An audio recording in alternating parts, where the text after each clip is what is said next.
L'homme, avec un H majuscule, se trouve soudain à avoir peur des mots. Alors, on n'est pas là pour analyser pourquoi, mais c'est vrai que depuis moins d'une génération, on passe notre temps à ne plus appeler un chat un chat.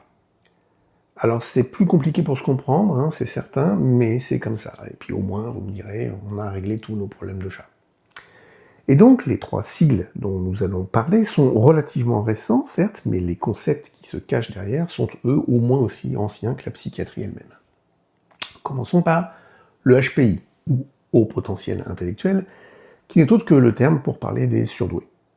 Seulement voilà, surdoué, ça avait une connotation de don exceptionnel, de supériorité globale, de facilité dans tous les domaines, bref, on n'aime pas trop nous rappeler que nous ne sommes pas tous égaux de nos jours, c'est pas très tendance.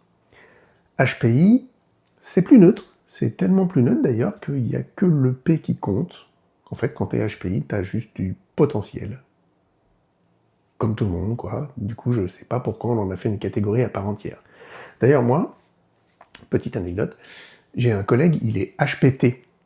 Il a une hauteur de 198, et du coup, en fonction des chaussures qu'il met, ça lui donne un haut potentiel de taille, puisqu'il peut ou pas dépasser les 2 mètres. Notre deuxième logo, le TSA, ou trouble du spectre de l'autisme, n'est autre que le terme qui regroupe les différents autistes.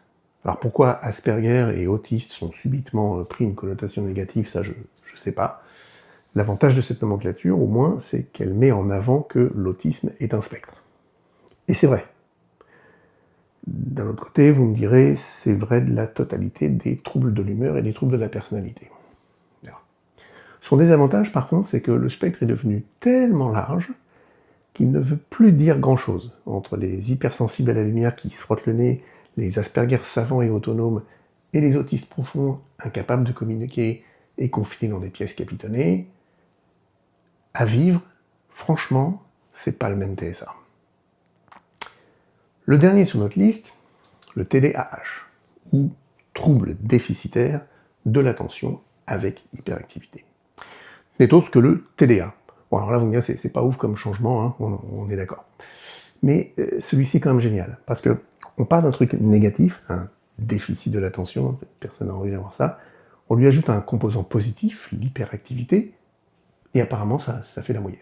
Bon bah, j'adore.